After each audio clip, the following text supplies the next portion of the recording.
All right. So I'd like to welcome everybody to tonight's stream of Table Breakers, episode 6. I've got the invite sent out there to Garrett and Blaine. So hopefully I won't be streaming alone, although I can. Thank you for showing up for my stream.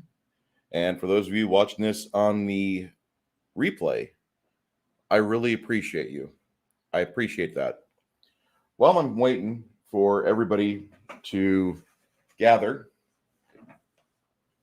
a friend of ours in the Fandom Menace or in the Fellowship, or however you wish to discuss it, the people who are common sense enabled that complain about Star Wars Episode 8, 7, 9, everything new with Star Trek. The people that have complained about that, we lost a member of our community this last week. And I'd just like to say I'd like to thank you, JJ. I didn't tell you how much I appreciated you while you were here, but you provided me a lot of inspiration this last quarter to step up my game and to get going. It sounds petty, but in August, when I was in the hospital with the iPhone connected to my hand, when I was in the hospital watching YouTube and everything else going on, I kind of got upset because every stream I turned on, JJ's in it. And every conversation with JJ, if you let it go on for half a second too long, he would double it back into Star Wars, what it used to be and how we remember it when it was good. And when I say when it was good, I mean 1982, 1983, 1985, and it kind of petered out. Garrett, get your material going. I understand you've got to do some tech stuff here in a minute. I started late thinking that the stream would be able to start at 7:30. All right, there's Kai. Sorry, I took so long. You hear me? Buddy. I can hear you. Good. I can't see you, but I can hear you just fine. Ah, crud. Camera got knocked over. I'm so sorry. Oh, you're good. But, yeah, Garrett's computer's being done, he says. But there's this guy named JJ, and his family found him unconscious and unresponsive on Sunday morning, I believe, or Monday morning. And it just kind of broke our hearts because the guy, he was a real good fella. Yeah. And he always tried to reach out, and he succeeded in things that professional psychologists and doctors and emotional therapy people should learn because it's their job. But JJ, for having all the challenges he had, and I mean, the guy was gifted in a way to where he could reach out and just talk to people, and within 5 minutes, he'd give them a spill in their guts. So the memory of JJ, listen, buddy, I know you're with the Angels now, and I know you're probably irritating shit out of Gabriel and everybody else about how you think episode 7 would have been better with Timothy Zahn writing the script. We agree. We fucking agree, buddy. And God bless you and with your family. With that, I'd like to welcome my panel. This is Garrett and Kai. Ain't ready yet. Here we go. There we go. How are you gentlemen tonight? I'm all right. Garrett, are you finito on getting everything squared away with your stream stuff? Almost. Okay. While he's doing that, Blaine. Yes. You had a good week. It was good enough. I don't see you with any casts on, so I assume you did pretty well. Yeah, just everyone at work has the cough, so. Well, it is Thanksgiving. I know, but I find it suspicious that a driver and all my managers caught the coof at the same day, at the same time. So we're all dealing with, the 10 days of nobody in charge. And yeah, it's great.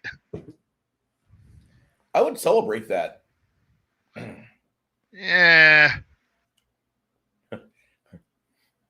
I don't celebrate the understaffing part. So,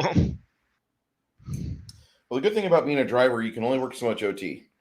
That's true. The bad thing about being a driver is 70 hours is a long fucking time. It is.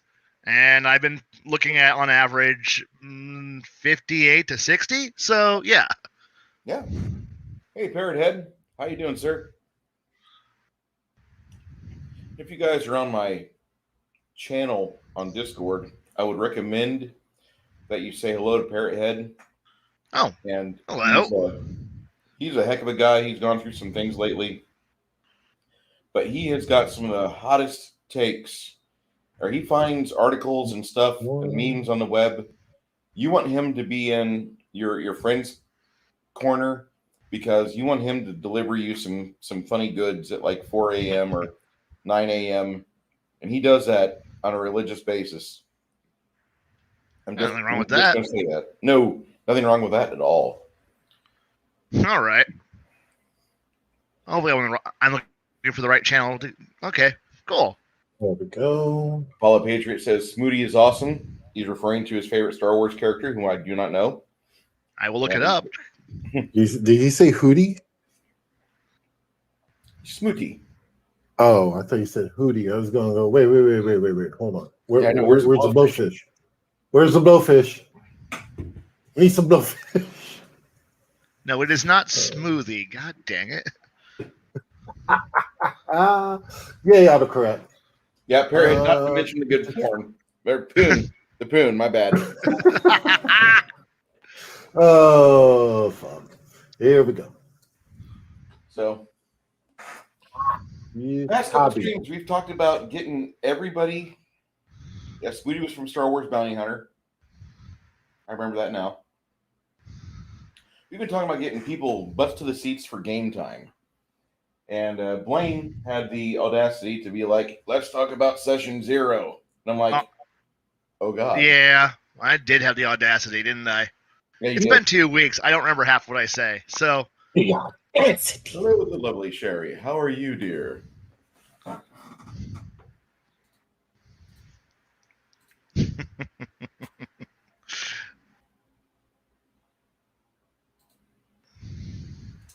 Sherry's a wonderful. She's a wonderful person that gets into a lot of the YouTube chats and the fellowship, and she likes to listen to everybody talk about their various hobbies and such. Blaine, if you could just take a couple minutes. Yeah. We have until 9:30. I want to go till 9:30. I don't want to really go over 2 hours, but let's not do 10. 10 always hurts. So 15 hours later, we're still going. God no. God no. I have work. We've shaken up Blaine and just set him down in front of people and rah. Yeah. Talk about what it is that you would do to get your session 0 going. What are you going to verbalize to the players and people that are interested but not yet committed? Well, honestly, my session 0s are always pretty much me just throwing it. Since I run in a continuous world where I've been running it for decades now, most of the time all I ever end up doing is just throwing a map on that I have that's on the paper. I upload it to the group and just tell everyone to go. So, where in the world do you want to start at? And they're like, well, what's going on? Well, then you just give them a quick overview of like time jump, major changes that have happened in the time jump, and then I just go, so what area do you guys want to work with? And they're like, this. Well, what kind of story are you looking for? Well, I want X, Y, and Z thing, which depending on the group could be, something more intrigue or plotting, something that's more, I want to be out there and adventuring and seeing what's in the world, or someone like, I want to do underworld stuff, and well, since I put the work in, I have all that stuff written out on where I can find it all and what I can do with it. So they tell me what they want. I tell them the options. They pick an option, which is usually based on like wardrobe and culture, and then we just go from there. So, and I know most people are like, I want to make sure that my character, that my group is a well balanced group, and I don't want certain races, and I don't want certain aspects, and I need my alignment to be perfect. So that way, because my sensitive GMness requires me to cater to my inability to handle anything that's outside of a norm, which is usually lame as hell, but. Because I've sat through other people's session zeros, so I'm just like, so what do y'all want to play? And at that point, you just kind of work with them. And usually I can't get everybody who's going to be at the game to actually be there for session zero, quote unquote. Yeah, that's always a cluster getting yeah, and so which is always a problem when if you have a GM who's like, I need to witness every single character role and action you make. I need to witness it because I can't trust you. What if it's in the rules? Don't trust my players. What if it's in the rules? Well, so what? I trust my players to be able to do basic math. I do. Like, it's like, can you do basic math? Do you have comprehension of what letters are? Can you string them together to mean something? Can you read? If you can make these basic hurdles of being able to do addition and subtraction and maybe follow a word problem, you might be able to handle playing a role-playing game. It's not hard. And so therefore, when you have a room of 8 people simultaneously, or 4 people and then 2 people who are like, I couldn't make the game, can I make my character? Yeah, you know what? And as the to use the old quote, it's like, if you aren't trying, if you aren't cheating, you aren't trying. And it's like, at least if you're going to fucking try to cheat me, make it look like, try to make it not obvious. Because if you're obvious and I know you're screwing with me, I'm just going to punish you and you're just going to deal with it. And it's just simple at that point. It's just simply a trust exercise. Do you trust your players or do you not? Are your friends trustworthy, or do you think they're all out to scam you and they're all out to ruin your life? Well, I mean, if you're playing with people you can't trust, well, then maybe you shouldn't be playing with them. But if you can trust your friends, you can trust them to, follow things right. So you don't need to watch every single role, every single action, no matter. And even if some cracked out loser of a writer who is probably retired and doesn't give a shit about your game, who's sitting in California or New York, talk about how awesome his farts smell, and he goes, well, yeah, I wrote a book 15 years ago, and that said this, and you should follow what I said, because I'm the most important person in the world. No one gives a shit who you are, because nobody cares who the fuck wrote your game when everyone's sitting at the table. Nobody, there is not a person on the planet who fucking opens this book and goes, who wrote this book? I need to make sure that they okay what I say. Oh, this lead designer, this Mike Merrill's guy, that's so important. He wrote this. We should follow this as though it's the Bible. Fuck that guy. And the guy, so if the rules say, well, you need to watch everything, well, sure, I'll come fly his fucking ass out to my goddamn table, and he can watch everything for me. I'm busy doing other things, like answering 15 questions. I can't sit there and babysit a bunch of people in their 20s, 30s, 40s, or teenagers who are all trying to do things simultaneously. There was a stream on last night. Yeah. And it was Bloodworth talking to JSG. Yeah. And I watched about 15 minutes of it, and I about threw a shoe through my computer. Yeah. Because I can only handle so much JSG, I found out. Okay. Yeah. I don't really like the guy much, but zero accountability in terms of self-realization. All right. He just doesn't understand his place. And he's still hammering that old school gamers need to understand that they're hurting the hobby by not playing 5th edition D&D, which he's still preaching this. And for 2 hours, he talked about this. Now, mind you, he also got Bloodworth kicked off Twitch, so they had to switch over to YouTube. Who knows where that stream's at and what's going to go on with that one? But he said something, and so that stream's gone until Bloodworth figures out, Boomers out where it's at, because sometimes things disappear on your PC. Right. But God bless it. Like, I watched 50 minutes of it, and I never wanted to choke another D&D player before so fervently. But he pisses me off so well, just in the fact that, like, no matter what the new edition of the game is, you got to just burn all your current books and buy only that, because that's all that matters. Even if it's written by blue hairs that have never rolled a D20 before, and they're telling you about dungeons and discussions and how to have 8-hour sessions for writing camps, and it just makes my bladder yearn for the sweet, sweet ecstasy of death from overpowered vodka. I'm so glad I missed this because I was busy, The only thing that JSG does is he creates hate clicks. And apparently Bloodworth got so...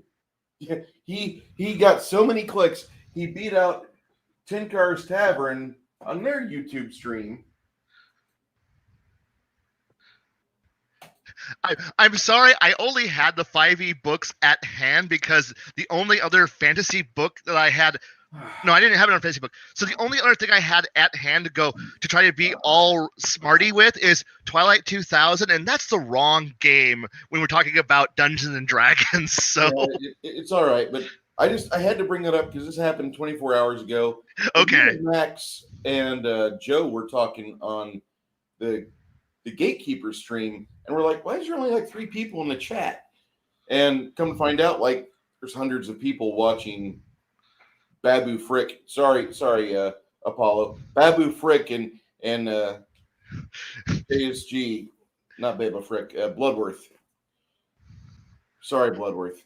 Have a conversation. I hear him talk, and I can usually laugh about it, and I think, I could probably have a conversation with him. But then I think about it, and it'd be like inviting Cobra over to your house to talk about world domination. And for about 10 minutes, Bruce could be all cool and Destro like, yes, how intriguing. That sounds brilliant. About minute number 11, I'm there, Sean Connery, tripping Tim Curry in The Hunt for Red October, snapping his neck and spilling the coffee and tea all over the room. Okay. I would it would snap. It would snap. I can only handle so much, JSG, and I know he's probably got a medical condition that accentuates everything wrong with him.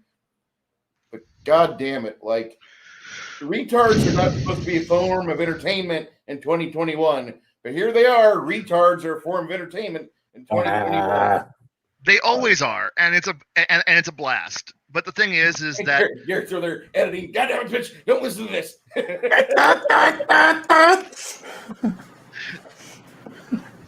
Where's my beat button when I need it?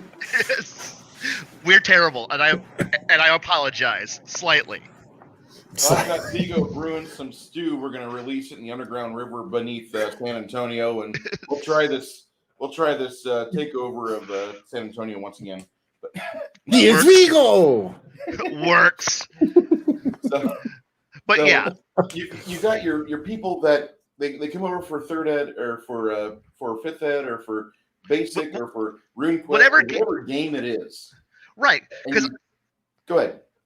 Honestly, when it comes down to it, is that often the people who are coming to your table, if you know them, are there because you, the GM, is a good enough player is a good enough person who's running the game that they want to be at your game. They don't even care what you're running. So if you're like, okay, I will caveat off this for one little detail.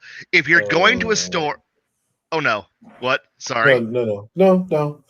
It does matter because remember when you say D&D, you have to actually explain what gaming system you're using.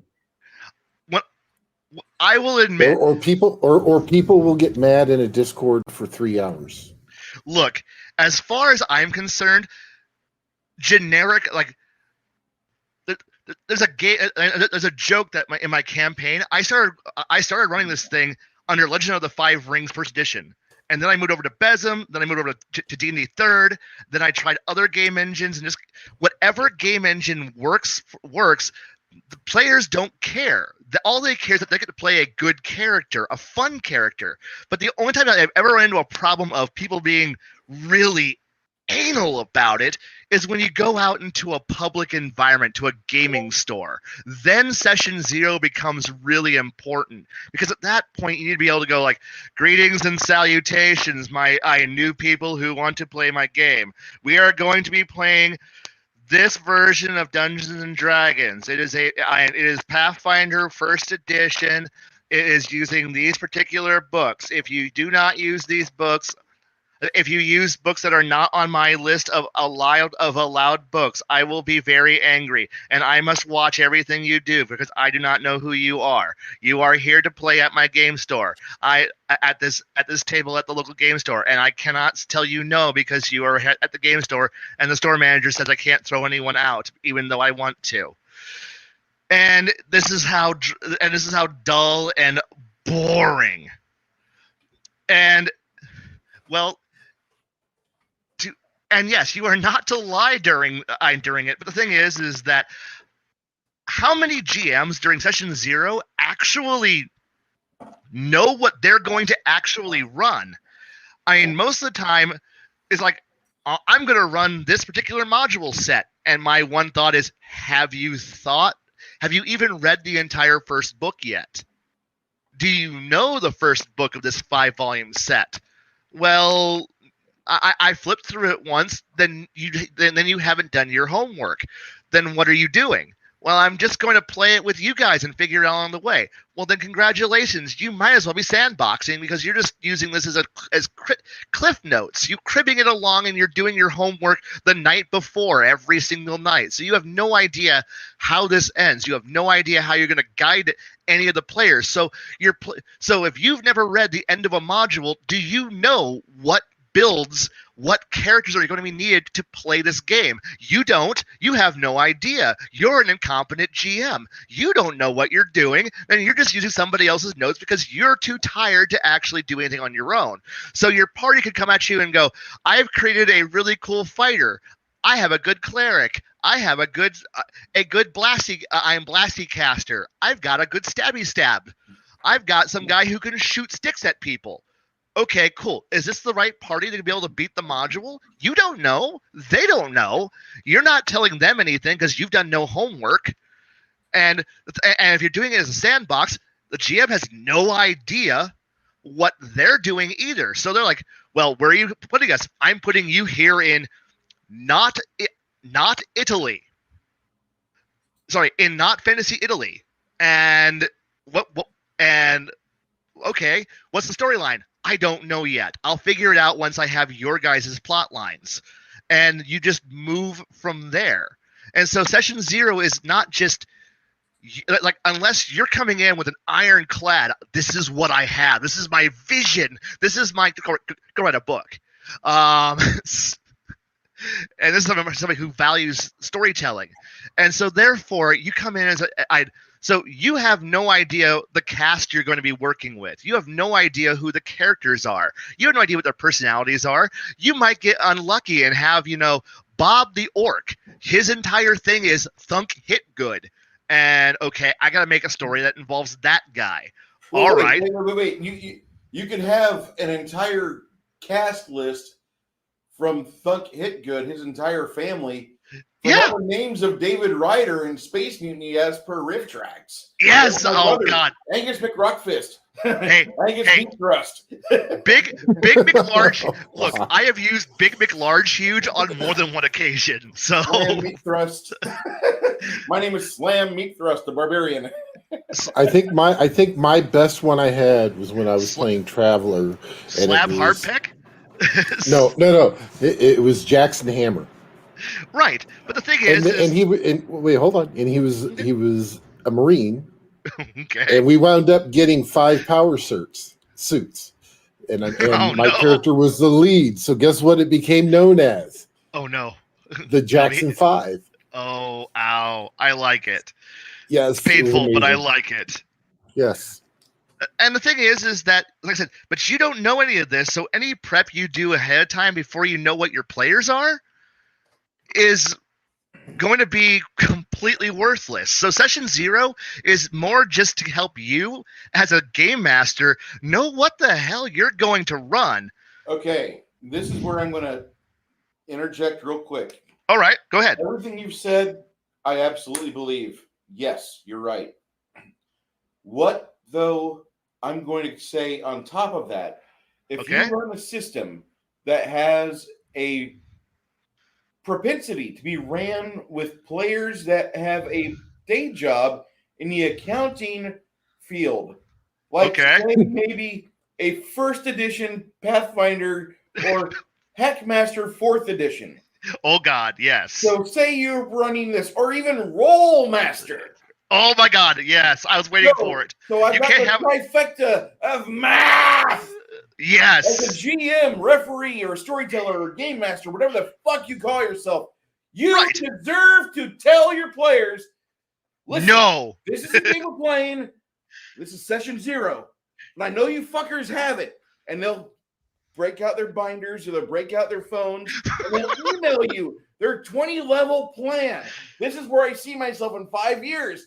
And they show you the feat progression, the ability score drops. They will show you everything. Located, God, yes. And they will do that. So for those of you that are going for rules-light systems, God bless you. I wish you luck. I don't know if you're going to have a good time or even run for more than a month and a fucking half. But if you run a chunky system, your players know that system, and they probably know it better than you. They do. Section 0, where do you see yourself in 5 years? They're going to show you their character sheet, their character portfolio. This is me at 20th level. These are the magic items I'm going to be saving up for. This is what I want to play. But at that point, you should ask the question of, why are we, like, if everybody at the table comes to you and says, this is what we have, this is my 20-level plan, and you've already plotted out to level 20, and they all know the rules so well that they've actually so my problem is that I have, on average, usually 6 to 8 people that I'm trying to run for. Usually 5 show up in a week because of obligations, but there's a rotating door of about 8, and it's rare when we have all 8 there. So 5 is a party, cool. You know what? Attrition happens. You just deal with it. And I will get 3 people who go, this is my 20-level plan. And I'm like going, okay. And I never you have that 20-level plan brought out. Hey, Carol, you have this 20-level plan brought out. The character sheet's there on your device, or it's there in the flesh. They printed it off, and they've given you a copy. There's 6 pages of player character sheets. Yep. You have that. The other players might get a little, oh, God, what am I stepping into? And as a GM, this is where you step in as an arbiter, and you tell your players, listen, you all don't have to come here prepared. You don't have to come here thinking 5 years ahead. What am I doing in 2026 at this table? And what character, what progeny does this character need to have? No, don't think that far ahead. Yeah, just get ready to roll your dice because we're going to start. And at that point, you say the system, the wild books, and if they haven't started to generate their character yet, the more seasoned veteran players, if they like these people at the table that are new or not as nuanced, what's going to happen is they're going to start to help the newbies, and they will build their characters for them. And it's frustrating to watch them do it, because those new players who have no idea what they're doing will be like, "Can you help me?" And oh boy, those accounting masters and rules lawyers go, "I can help you," and then that poor player has no idea how to play their character because they don't know the feat combos. But if you get that 1 in 100 chance where you get 5 people at the table who are all masters of the game engine and who have all built level 1 to 20 progression pre-plotted out, whenever they level, they just hit level up on the character sheet computer program that they've got. You know what? At that point, you just ask them, do you want to just skip playing level 1 to level 8? Because obviously you've already pre-planned your optimal setups. Why are we wasting time low? Let's just jump straight high. But the thing is that if there's one person who doesn't know the rules, you got to walk them through all the steps. You got to teach them. And that means you have to sometimes tell the rules lawyers, hands off, don't touch the newbie. The newbie is special. We don't abuse the newbie. Yeah, he's the fucking new guy, but you got to train him. You got to get him up into spec. You got him to speed. You got to get him trained on how to play. That means he has to be walked through what is in essence going to be the tutorial, how to be like whatever class he's playing, he or she, let's be proper, he or she, you got to walk them through how to do all their actions, how to use their actions efficiently, how to do everything, how to pick feats, how to pick your skills, how to pick your stats, which ones are optimal, which ones are not. That means they have to do some homework. And if that player doesn't want to do homework, you know what? That's okay. Mm-hmm. You can push, but if they get at least a good comprehension and then you walk them through the levels, they become semi-proficient. Exactly. And if they die, but the thing is, if you do have that table of a bunch of mouth-breathing rules lawyers, you are literally in the perfect. Yes, if you want to touch the newbie, you can at least lick them, but only if they give permission first. And yes, some in-game hazing is expected, but the thing is that taking them by the hand, pretty much putting them on a leash and saying you cannot do anything unless we tell you to do it, that's different. That's a bit more excessive than what I prefer at the table. Right. And the thing is that I try to encourage my players to, you know what, there is no right or wrong. There's just an inopportune moment to do it. And so I try to teach them on how to actually play this. And the thing is, you need to make that session 0 becomes at that point also trying to make sure you get to you're gauging what the skill level of your players are. So so the questions you ask are going to be mirrored and reflected by what they tell you. So if you come in confident, if you know the rules, or at least can fake it well enough to convince them that you know the rules. If you know that to answer their questions without going, I don't know, let me consult my notebook real fast. Unless you're looking up the culture of who knows where you're going. Most of the time, it's like, if they ask a lot of stupid questions, okay, I can't throw advanced combat encounter that requires advanced tactics and strategy at them. I might need to actually lower it back down to basic kobolds who put down pit trap. And that might be where you have to start, because you got to work them into it. Meanwhile, you have that one player in the background who goes, I've already calculated everything out to it. I know all of my percentile chances to hit. So I only need to worry about if I'm going to succeed 70% of the time, so therefore I'm not worried about it. Let that guy just do whatever the heck he wants and focus your attention on getting the new guy up to spec because he's going to enjoy it. Yeah, he will. House, not Laos, house. We don't pre-order. We will not pre-order. We do. It's an old shirt. I'm sorry. I wore it to work today. So I'm sorry I ran on a huge rant there. I'm so sorry. You're fine. I just threw the link out into the Legion of Myth Discord, and I'm going to put it in the Gatekeepers Discord too, because I know there might be people that want to talk about this. Might be. Don't know. Hey, who knows? Yeah, exactly. No. Hang that up. There we go. You guys still hear me? What? Boomer. What? I just boomered. Okay. What? Okay, boomer. Okay, boomer. Yeah, I know, Perry. The topic was supposed to be session 0, but it's just I'm a lord of tangents, so therefore.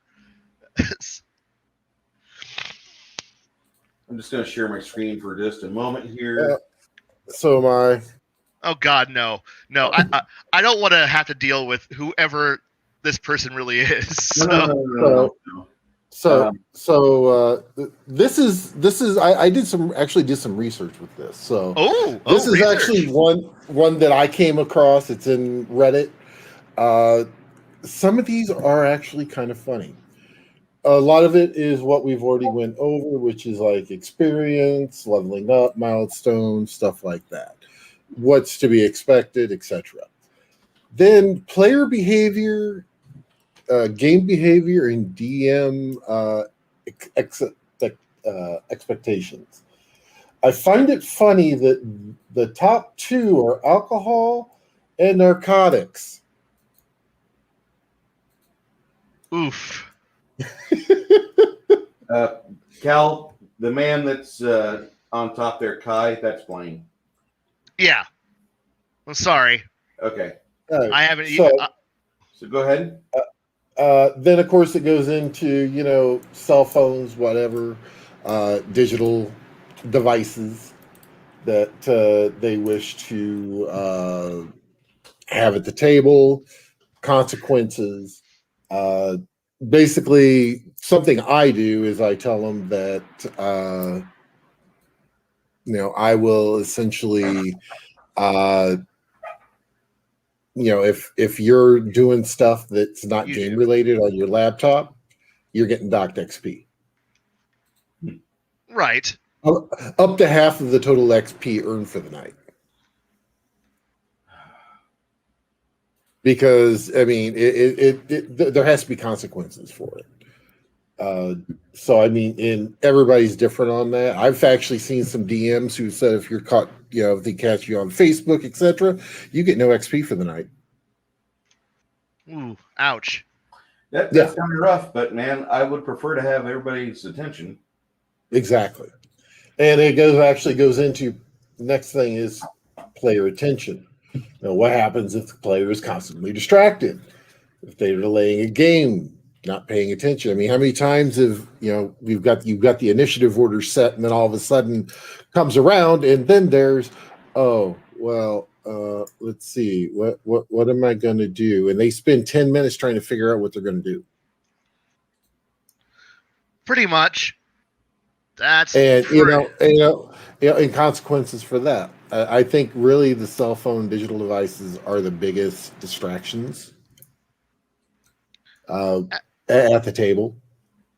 Yeah, but I used to think that they were huge distractions, but there's a certain point now where I've realized that there's just too many people who have gone pure digital anymore that they're a necessary evil, that you're going to have to police it. You just can't help it. And that's what I said back when I went over the digital phones and stuff. If you're doing stuff that's not game related, so if you're on Facebook, right, unless you've got a group chat with everybody and you're having your own conversation with everybody at the table about tactics, and you don't want the GM to hear it, I've seen that before. I have several of those actually. Each of my games actually has a dedicated chat room just for that purpose, so that way players can converse and pass notes throughout the week, or more often than not, secretly conspire amongst themselves away from my attention in a private chat room, then go, we got a plan now, and here's me. Oh, thank God, you actually have a plan. I'm so happy for you. And then it goes into disruptive topics. So, real life topics like religion, politics, porn, or sex.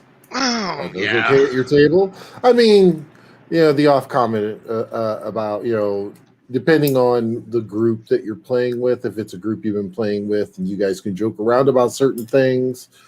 Usually, my biggest thing is religions and politics is a no go. Yeah. Leave your religion and your politics, because I don't want anybody but hurt because so and so thinks so and so they don't like because they think this way. I mean, and it's something that doesn't matter. And Right. That's the biggest to the table. Say again. If it's not pertaining to the table, let's Exactly. Let's minimize that. And I'm guilty. I'm guilty of the religion and politics third rail at the table a lot. My bad. You know what? We all have our views. Can't. It's very hard to put those up on a shelf, but there's a certain point where the only politics I want to talk about is the politics that's happening in game. So, yeah, exactly. I want to know what's the guild doing right now, or what's the price of rice as we go into fall. What's going on with the local economy, and how does that pertain to the people right at the table? How does that intersect with their lives? Or how is what's the current religious ceremony that's being set up? Like, what holiday it's approaching for us religiously? How is that going to offend the celestial bureaucracy? And yes, I do have a celestial bureaucracy going. In game, that's one thing, but what this is talking about is more the real life stuff. Yeah, but bring that in. And it even comes to, and it even comes to the point of even sexual orientation is in this too. My biggest thing is that when I'm looking at especially like sexual orientation, somebody being gay, straight, bi, trans, whatever, if that is only a small piece of what makes up that person, right? Unless that's going to be like, sorry. And if that's going to be a deal breaker for somebody at the table, then they're not looking at it the correct way. Because we should be looking at it as we are all gaming together for one purpose. Yeah.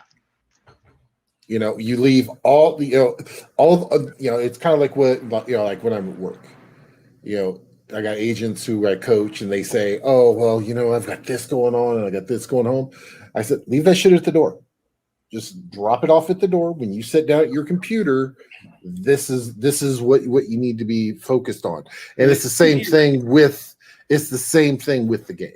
It's easier to get these people to focus on a game when you have more frequent games, like once a week.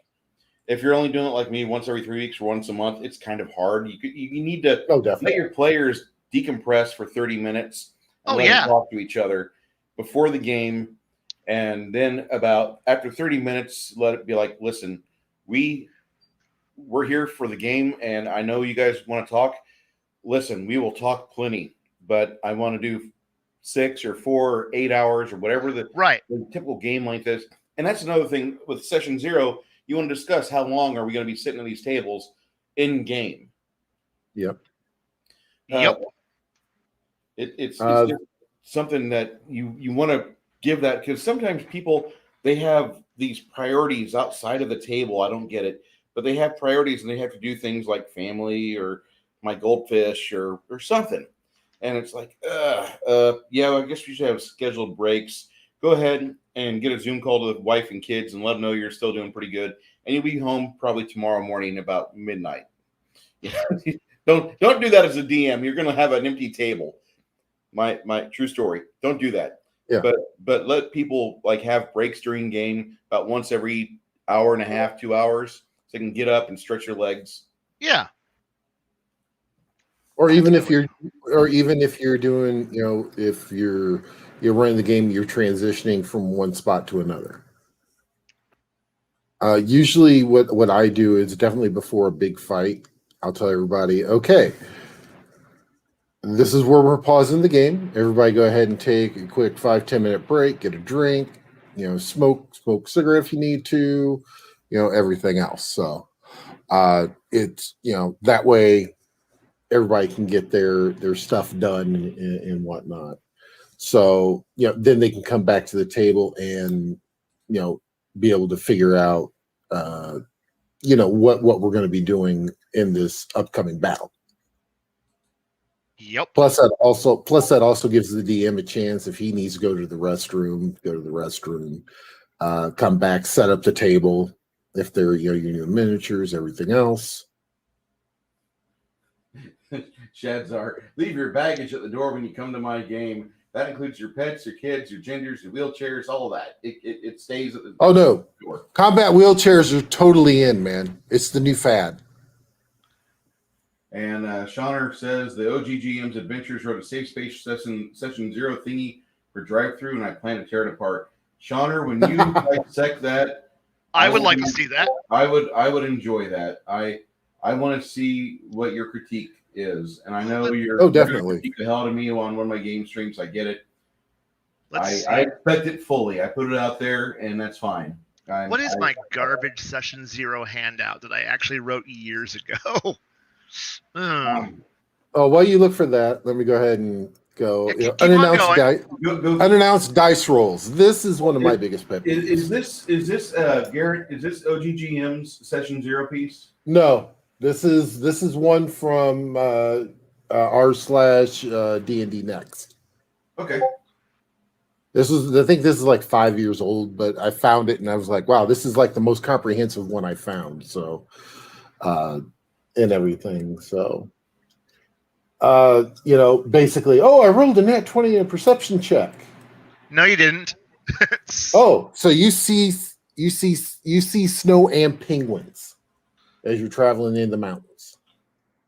The thing is that whenever I have a player who gives me a unannounced dice roll like that, I always just get just give them red herrings, give them things that they can look at wrong, give them false returns. I mean, to the point where it makes them paranoid. It's fun watching that character who's now chasing after snipes and jackalopes because they're looking for that shit. I am looking for all man, I believe they're all out there. All the UFOs exist because I'm looking for them. Nobody else is. Nobody else sees it. Nobody else will ever care. And then they go, turn right. See, it's right there. And then they go chasing after it. And, they don't find anything because nobody else sees it. And or I also love the players who I'm like, okay, so-and-so, roll for I roll the skill check, and then I hear 4 other dice at the table, and I'm like, no, I didn't say everybody else, but okay. And then I start start really playing into their fears or playing into their paranoia, and then making them run off in directions I don't want them, that I didn't want them to be in. But hey, if they're all going to play, we're all psychically linked hive mind. Go ahead. Well, I will tear you in. I will tear you in 5 directions. But the thing is that you're right. You should tell them, please don't roll. But you also know that your players have the attention span of ferrets, so they're going to do it anyway. And just plan for the fact that your players are actually idiots, and it's okay. Now, this one I like. Dice roll against one another. Are dice rolls allows for in-character arguments? Can the bard PC roll to persuade the fighter PC that his course of action is right? I love this. For the simple fact of they have those stats. Yeah. They should be able to use them against one another because especially most bards are chaotic neutral. True. I think they're all in it for themselves. All right. I think the only caveat I would have for that is, again, this would come down to knowing your players. As in, if your players are cool and they can run and they can play, that well without being offended, perfect. But if there's a player who gets offended by somebody else telling him how he has to play, you might want to curtail that just a little bit. But if you got people who are all up for, who are capable of having, a strong opinion and then knowing that one dice roll could change that opinion completely, yeah, go right ahead. go full tilt. That's almost like the bread and butter of what makes a storyteller game function. But most people are not used to playing more dramatic, more intrigue focused games where opinion can be changed like that, because But the thing is that if you have one player who is using that as a cudgel to just beat the rest of the party into line because, well, you don't know, like, see, I'm lying to you. Everyone else will get frustrated with that one player who's browbeating. So you got to be able to walk a fine line. For me is the only time I use it. I don't use it all the time. Yeah. But if they give me a good enough argument at the table, yes, roll it. Roll it. God, yeah. Let's see what the dice say. I'm not saying that it's it's going to be everything we do. Oh yeah. But I will play it as, if you give me a convincing argument and you have the roll to back up that argument, go for it. Now I have seen where they have a convincing argument and they roll that dice and they roll a natural 1. So they got a total of 5. Yes. And then it's like, oh well, that's good, but we're still doing this way. It's just like, it's the live by the dice, die by the dice type thing. Right. PvP, I think that pretty much is self-explanatory. Most DMs, I don't think, do PvP. There are exceptions to that. See, the thing here is that I have my way of handling PvP is simply this, where I normally have you don't, unless it's come to a point where there is no logical conclusion besides a fight. So it's not one of these things where I will just say no immediately to, I stab this guy in the back. I stab Bob in the back. For what reason? Because no. But if there's been multiple sessions where the two characters have been butting heads and ideologically the two have just reached a point where there is no way of going forward without the party fracturing and collapsing, if these two continue to exist, that's when that's the point where I go ahead, murder each other. And then I will go out of my way to set up a good encounter, set up a battle that's going to happen, and let the fight actually work. And I definitely do not allow it to be, I stab the guy when he's not looking and he falls over dead because I've rigged the entire world up to kill him. And that's cool, but at that point, I'm a referee, and I have to remind people, you always have to leave a chance for the play, much like the GM advice of, you don't build a trap that the players can't escape. There always has to be a way out of every trap, out of every situation, that if the players are smart, they can escape. Therefore, when two players are fighting or one player setting up an ambush, they are actually setting up an encounter like a GM. So you have to remind them of, you have to leave an opening, a chance for the other player to have fun, to actually make this encounter an encounter. So you can't create a vice-like grip where there's no way to succeed. There's no way to escape. It's 100% success. You can't stack the deck that much because that's unfair. And your fellow player deserves to have a fair encounter. And so by putting that strict a law in place, my players have actually been decent at finding solutions without having to resort to PvP, though it has happened because some players just are not motivated by anything short of raw violence. And if violence isn't working, you're not using enough, as some people might say. But this is simply the truth of, but when that moment happens, you gotta make sure that it's clear, there is no escape from this, guys. You're literally killing each other. And I don't think one of you is going to bring the other one back. And they're like, oh, yeah. And I'm like, okay, I'm out of the way now. Go ahead.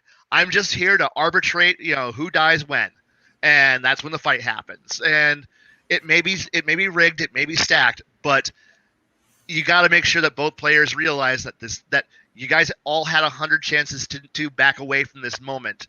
It's happening. Do not make this do not make this more meaningless than it already is. And when you're dead, don't hold a grudge, okay? And usually that works. Usually.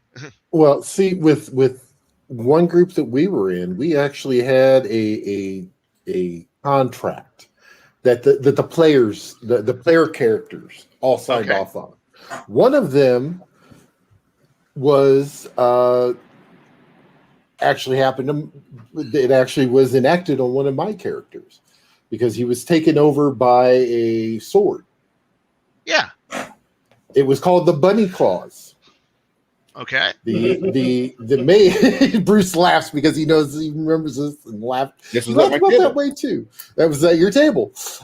Basically, the Bunny Claws. If you are under any type of mind control, mind affecting, anything else like that, the wizard had the okay to cast polymorph and polymorph you into a bunny, and it was called the Bunny Claws. Okay. And it was to save the. Now, if the wizard, God help us, if that ever happened, I believe the rogue had a wand or a rod or something that he could do it onto the wizard, and it was. It was literally, and you're thinking about it after the fact. We were literally put in our own kind of, if you want to think like DC universe, our own injustice protocol. If someone goes rogue, we've got it fixed. Right. And I won't stop somebody from doing that, but it's just, I've had one of my early groups, we had a nasty habit of just killing each other. It's the problem when you game with people who are part of the same family. They don't know how to leave that I'm going to go stab my cousin and my brother in the back attitude out of things. So the rest of us are all going, well, we're all here to have some fun. Meanwhile, in the background, the two brothers and the two cousins are in the middle of turning each other into hamburger meat every other session. And we're just like, okay, I guess this is what we're going to happen, which is the whole reason why we put in the rule of you need an in-character justification why you're doing it, and it can't just simply be because he's the leader and he keeps telling me no to all my dumb ideas. All right. And truthfully, we've already kind of went over the PC secrets and the player expectation, goals, and diversity before. Player discomfort. Occasionally things come up in the game that make the players uncomfortable. It's better to have it. I will say that if you're going to run with adult things, let the players know about this right away. Yeah. Listen, this is an adult table. We have adult topics here. Some of them may be uncomfortable for people. Some people are very sensitive and get PTSD on things really quick. Yep. This might not be the table for you. Mm-hmm. Oh, where's Heathen Dog when we need him? They're playing what is that? City of Villains right now. Oh no! But look at the next thing. Player agency. Oh, my favorite. Truthfully, I think anybody who's been around any of our discussions before know exactly how we handle player agency. Yeah. Handle player agency. So yeah, game balance and fairness. As a DM, are you feeling about balance of your game you're playing? How will you handle the DM handle and counter balance? Will you occasionally be thrown into deadly encounters? I can't read. Reading is hard. Constantly be throwing only deadly encounters at the PCs? Well, yeah. Well, Perhaps you armor feel bet. this is kind of a sandbox campaign. Players can stumble into ancient red dragon lair at level 1. Duh. They can There always should- run. There should always be that point where the warning sign should be there. When you're heading towards somewhere and it says danger minefield, you should stop. There's probably a minefield there. If you Hey, go Bruce, into a place, does that work? The danger minefield? it says Minefields do work. You can have a half TPK off of a successfully placed minefield. I will say that. Yeah, You'll have okay. a mine go off, and it'll probably take out the legs of somebody, and they'll have to have a person on each side of them. So you're going to have the dungeon be a lot more crawly than what it was beforehand. Oh yeah, and the thing is that it's like you should have like so many warning signs before your players go out there and like, so you're about to go punch, say someone major in the face. Well, there should be guards, equipment, things that says, hey, look, you're all wearing dirt rags and ratty old pitted equipment. And for some players, that might be the persona they're casting is, yeah, I'm using dirt because I plan on throwing it in a dumpster. I'm actually pretty good. But usually like that level 1, level 2 party, that spunky little group of idiots who go out there and go, yeah, we're ready to take on the world wearing some salvaged leather armor and a sword I pull off a goblin because it's better than the sword I had. Yeah. And then suddenly like, I'm going to go punch the guy who's wearing pristine, very well detailed armor plate and a sword bigger than me. Or I'm going to go into that cave. There's a pile of bones that lead out for a half mile before you reach it. As you're stepping over it, you see acid pitted armor and weapons scattered about. It's all ruined. Do you keep walking the road of bones? Yes. Yes. Why? Every indication is saying you're going to die here. In fact, as you get closer, you can smell the stench of acid coming rolling out of the cave. You can see claw marks in the stone. Do you keep on going? And the party, well, we're level 3. Yes. Yeah, they're level 3. This is a bad idea. We back up to that player discomfort thing real quick. As Yes. a DM, I'll just say this: like, my job sucks, and my real life job that I earn money for is not the most wonderful job, and Kind of shitty. it is. I can't really go into detail about the details of that job with somebody that has a very low threshold of intolerance for that sort of thing. Like, there are some people that if you start to describe certain smells, they're going to get that look on their face like they just ate a canary and are going to throw up on you. Yes. So you really have to be careful with how you phrase. And I mean, I hate to tell you as a DM, you're walking on eggshells, but hey, you're walking on eggshells at least for the first couple sessions until your players are part of your table and they feel like they're at home. Yeah, sorry. Most people don't have access to what would be one of those, like a big giant chart saying, hey, what things are you comfortable with? And then you have like 800 options, and then it's like, because then you get some really weird combinations. So it does take some time. But like I said, but if you know your players, if you got a bunch of sadistic and weird, to use more cleaner terms, yes, weird individuals, you can go further. But the thing is, like I said, but I had the problem where I got to put a PG-13 filter and everything due to the fact that I had to deal with during the week kids. But come the weekend, my weekend game is far more gruesome, adult, gory, but even then I had to realize, okay, this guy over here, he can't handle certain things. This guy over here, he can't handle certain things. She can't handle certain things. He can't handle certain things. But they're not all the same thing. But they know they can all handle ultra violence. Yeah, for some reason, American audiences really like the violence and blood splurts, and they want to hear about decapitations and ripping out somebody's guts and doing an augury on it.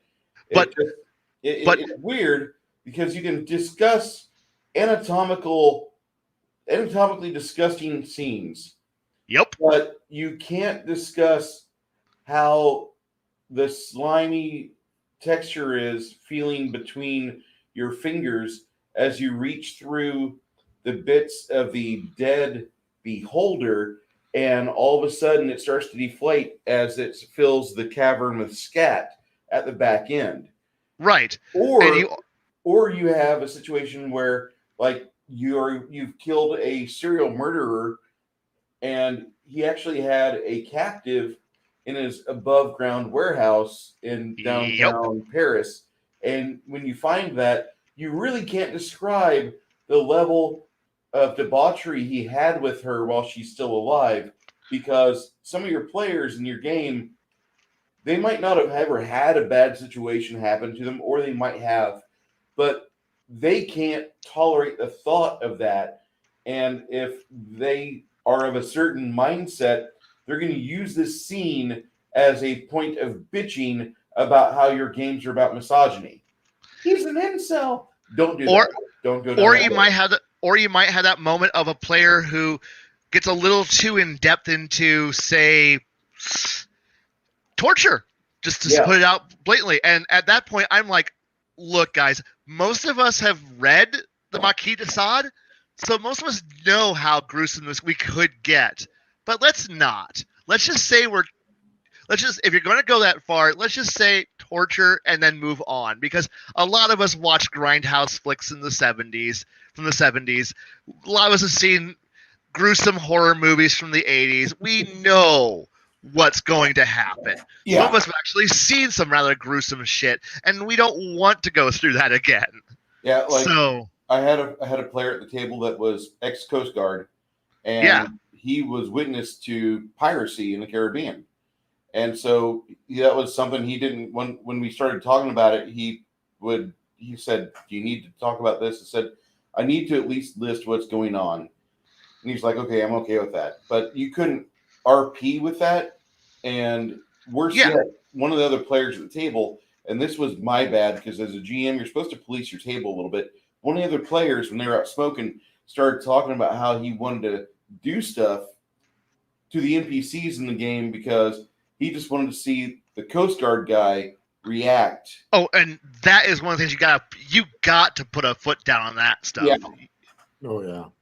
Like you can't allow that, because it's like, as much fun as it might be to indulge, you can't have a player walking away going, "Oh, I don't want to come back because you made me uncomfortable." Yeah, exactly. And I've had far too many sessions where not due to like actions of my own, but actions of other people at the table, where I've had to take people out on pretty much 3 to 5 hour drives out into the countryside, where I'm sitting there as the one that, they're in the passenger seat, and I'm going, look, we're not going back to my place until I'm not taking you home until we work out the problem.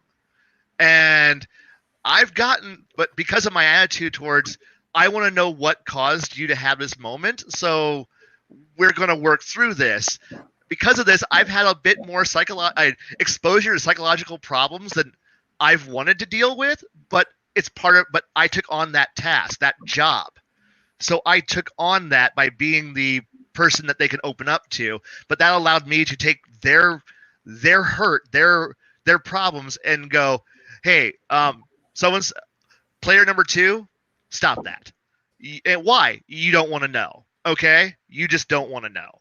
And most of my players are respectful enough to go, fair enough. But the thing is, unless you want to lose a player, and since players in real life are hard to get, even when you have a waiting list, if you don't try to actively save your players and pull them and keep them at your table, you will lose that player, and then they will go and say bad things about you, and you will lose your waiting list of people who want to join your table, because you will get a bad reputation as a storyteller, as a group, as people to spend time with. And these are my friends. I don't want them leaving in a bad state. So it is coming down to, you need to set boundaries, and that's important. Session 0, set your boundaries, enforce them, but realize that if you set boundaries, you have to work hard to maintain those boundaries. You need to work hard to maintain the respect that they're going to give to you and that you're going to use for them. You have to show that if they're going to that your rules are worth their time and following, and that you respect their time on that they are going to give to you. It's a two-way street, and it's not just simply I'm God, I said so, do what I say. I'm sorry. Sorry, I don't mean I leave you bare. I'm bored, Garrett. So That's all right. In here, you have to keep harmony at your table, and you're not going to be able to control the actions of your players, especially what they say when the game's not going on, being on social media or in a group chat or whatever. You're not going to be able to control your players. Just accept that. But you can tell them like what your agenda is, what your intentions are with the game, how you expect them to behave towards each other should be at the very worst as a professional. You might have to work with each other. You don't have to like each other. Oh. And you're probably not going to keep a table that has animosity between the players. You're not going to have that. You're going to have that for about maybe 8 sessions. And once somebody gets a good, jab in at somebody, okay, I got what I wanted done. Yeah, we're all 6 level, and I was enjoying the game, but Tommy's in it, and I don't like Tommy. And they leave. Yeah. You're going to have a small revolving door of players if you run a really good game. But you want to have a group of people that really enjoy the game. And it's nice to have a waiting list for your table, but that's not always necessary because you would rather prefer to just keep the ones you want to keep your arms wrapped around the players that are there every week, that are dedicated to the game. And you're never going to have a table that lasts for maybe 20 years. No. You might have different players go in and out of that table, and that's what I'm referring to. You might run the same game in 20 years, but you're not going to have the same people because people move or they have oh my God, changes. No. You'll have a new semester pop up. Yeah, Blaine is over there as honest. He's like, dude, you cannot plan on this shit. Oh no, the people who I started running with are not the people who I'm running for now. I think I've had I had 2 players stuck it out for 14 years, but then life took them away. I've had some players who left and have come back, but I've had a cavalcade of personalities and people who've come through, stayed for 4 years till they got their their college degrees. Some people stayed for 8 years and then got their master's degrees and then they went off to go do their lives. Like it's like for me the world is more important. Like the world will just keep on going. You're just part of it. You're just putting your stamp on it.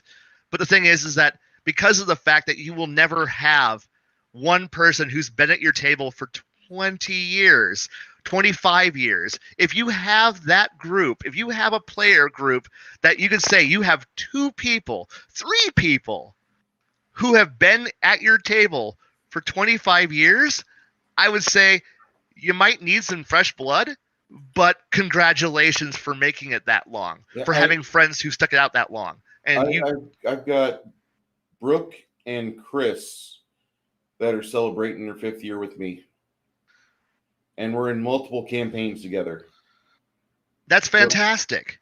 That's something I think if you like the table, if you like the game, that's kind of what you want to shoot for, is where you're having stupid anniversaries like that, which is nice, I wasn't expecting it. I was not expecting it. And with the table that I just like last year dissolved because COVID, we had played together for 4 years total. And when that broke up, I hurt from that. I was not happy with that at all, but I had no control over it. That's COVID something you have to deal with as a GM. You say goodbye to people all the time, but you have situations will pop up and you just have no control over it. You have to say goodbye to players. And so if you can hold on to players, that's great. But it is okay to lose them, because if most of the time they will stay in contact with you or even come back to your table, like what you just described. Now, I want to address Shadzar's little comment of why the hell would someone who's been playing at the same group for 25 years need anyone new? Just only for a new take on things, just for a new perspective, because a lot of times when you see a group who's been they're set in their ways and that they only think of this is the solution that works. And you know what? It's worked for a quarter century. Keep going. But for some people, adding that one new person who comes in and goes, but why are you doing it this way? Maybe you could try going left instead of right, or do something different. And that could actually breathe a little bit of fresh air into the story, into the game, into your play style. And that could suddenly spark new interest in old players. I've had the fun of watching old players who've been playing forever get introduced to who thought, this is how my group works. This is how all my other groups have worked. And then you put a new player into the mix, and they come in with this new, a new perspective, a new attitude, and it comes with this fun point where suddenly the guy who was so sure that this was the only way his character would work suddenly goes, wait a moment, I need to do something different. And suddenly he's reacting in a new way, and now he's out of his rut. And suddenly he goes, that 20 level build I gave you at the beginning of the campaign, I might need to modify my plan. That suddenly their preconception is now a little different, and people bring that to it. And it's actually kind of fun watching old timers react to new players and watch the old players try to grab the new players by the collar and say, stop running everywhere. And then they're like, no. And then inevitably they push and pull each other. It brings a new interaction, which from what was probably, unless you have some players who are just able to play off each other really well. But I don't know your group dynamics. I just know I like injecting fresh ideas and fresh blood into my game to shake up my take on things and to shake up other players' takes on things. So it's always about trying to make things constantly evolve, constantly change, constantly test old perceptions and preconceptions, so that way they're forced to think of a new way of going at a problem. And even if it's an old problem, two people will not see the same answer to the same problem unless they're reaching from the same cliff notes. And two players don't ever have the same answers to anything, and you should be encouraging that, or at least that's how I look at it. I attack it. I attack it. Stone, he's casting magic missile to darkness. Yeah. I can see where this would be a problem. Fast. Yeah. Wow. No, I'm not from the 70s. I'm just mostly from the early to mid 90s. So, but newsflash, that was almost 30 years ago. Why are you gonna start cussing at people? Jeez, we're trying to have a wholesome show here, and you're sitting here cussing at people, calling them old. The hell? It's not like I had a birthday yesterday. I'm so sorry. I hope it was fun. It was all right. Good. Thank you. This is this important? What I had here? Hold on. Let me. I give up. Is it? Probably not.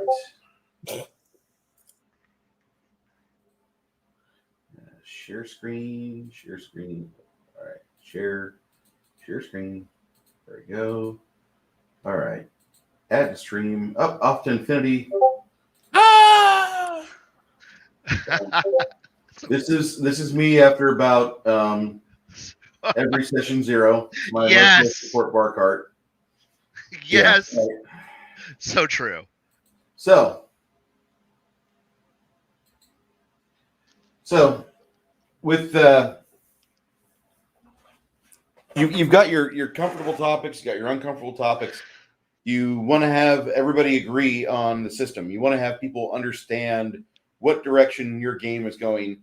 I just discovered that Pathfinder's first edition had a final release called Legends of the Chronicle, which is kind of a capstone send-off for the edition that it was. And it's really weird that I just now discovered this because I'm a first edition collector. But they have all the different classes have a different 20th level capstone ability.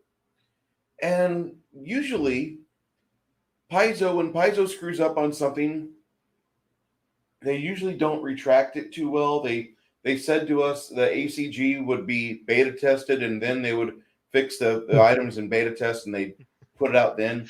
But the beta test and the hardcover book were the exact same file. No, they had a couple of changes, but they were very few and far between. The only thing they really retracted was the summoner and the cleric. Yeah, well, the cleric in Legends of the Chronicle has 4 or 6 different capstone abilities that you as a player should probably look at. Okay. Because but I don't play clerics anymore. Oh, that's terrible. I'm burned out, man.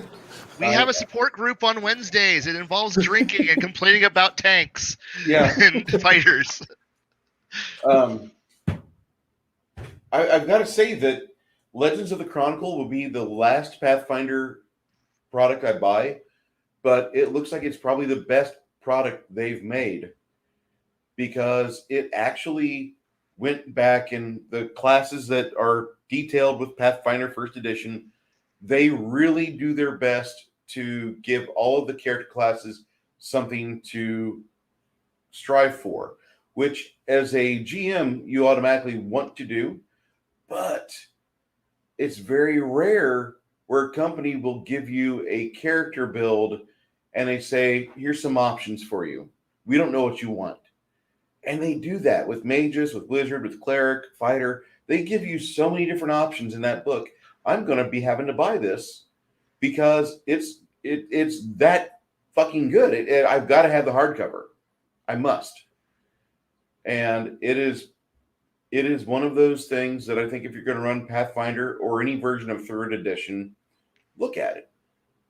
And the reason why I say that, it's during our Session 0 stream. And for those people that play Pathfinder, it is a game system where it does reward players that plan ahead. Now, you can't anticipate everything, and so you might have a 5-year plan or a 20-level plan, and things might happen to where that build will not be sufficient for your needs at the table. A lot of Pathfinder First Edition are those players are also society players about 60% of the time. They play society games or they play society adventures with their DM, and those typically are a little harder than the regular adventures they put out. And they definitely don't go nearly as high as the regular adventure paths, but they throw all the challenge at you that you should expect for an end of the campaign event. I'm saying this because you want to be able to put it on the table to your players. These are the options I'm offering you. All of these, and give them the options. Give them the options for their various classes, for their character goals. Like somebody might roll up in the character creation that their father was murdered, and they want to find the murderer of their father. You could make that being a 5th level occurrence or a 10th level occurrence or something that happens at the end of the campaign at 18th or 19th or 20th level. Yeah. And you could have that. And you could just have an amazing time with this campaign. But as a GM, you do want to plan this. You don't want to be that guy that reads the adventure module the night before the adventure. Yes. You don't want to do that. You No. want to really get in the weeds and know why the characters would be at these events. Why would they be digging up these informations? Why would they have all these capacities and be where they're at? Because the last thing you want to do is just have a moment where your brain farts in the middle of the game and you're thinking, what am I doing here? What were we doing, guys? You don't want to be that character. You don't want to be that GM where you look at your table and you're like, what the fuck are you guys doing? I just had a brain fart. I was looking at porn on my computer. You don't want to be that. And you laugh, but I watch streams where this shit happens. Oh no, I know because I've sat through these moments, or I've had a moment where I'm just like, I have a great story, and then my brain just goes, I'm sorry, I'm done. I'm done for the day.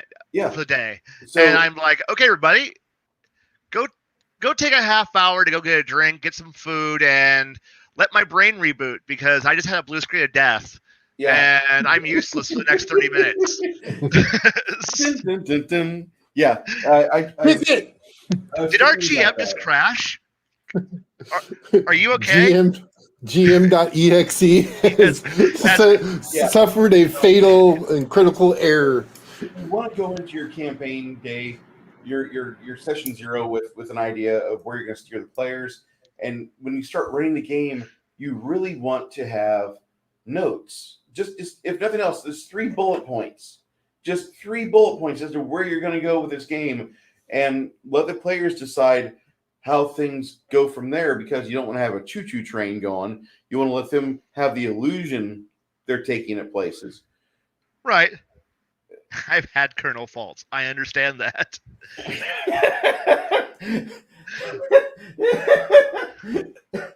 So that was bad. And that happened more often back when I still drank a lot, but I don't anymore. And now that I've cleaned that part up, crashes are a lot less frequently. But they're harder now. Oh yeah, they're much harder. But I can no longer play. But I can no longer blame it on bourbon anymore as the why the crash happened. So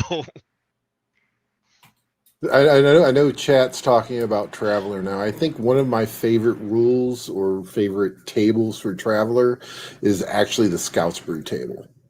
Ooh. Where you get drunk and then random shit happens. Then you wake up and figure out what happened. Oh, God. Yes. You know, I've had 2 characters die in character creation for Traveler. Mm-hmm. They're always so good when they do. Because you're pushing the luck and you're trying to see what I could get away with, and then you don't. And it's great. My character was one term away from retirement, and then he got hit in the head with a ship. It's great. Hit in the head with a ship? What? You just died in character creation. You just got to come with a funny reason, like, so why did my guy die? I don't know. Write down a good reason, and then it's like, I got hit in the head with a spaceship. How? Don't ask. It happened.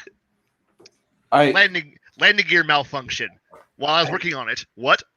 Ow!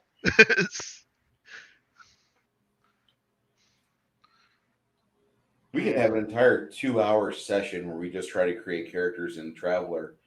Who ends up with the most deaths and injuries? Sorry, that is an idea. That's a bad idea, but that's an idea. Look, I would love to see a return to form for old Traveler, because the Mega Traveler rules, I've heard it from numerous people. I've read most of the Mega Traveler book, and it looked kind of funky. It didn't have that same flow as the original Traveler did, and I think they made some edits later, but it just never seemed to gel. Everybody I know that has a Mega Traveler book or box on their shelf plays Traveler instead. So it makes me happy that people are talking about Traveler right now. Although, Shadzar takes me on to the next note I have here for character death. And what can we expect? You should probably expect characters. Oh, thanks, Shadzar. You should probably expect somebody in your group is going to die. Their hero is going to be in dangerous situations, and you might want to break that to your players. Like, hey, this is more far more grimdark or far more Warhammer Fantasy game than it is regular 4th ed or 5th edition D&D. And let them have that knowledge. But as a GM, should you ever go easy on them?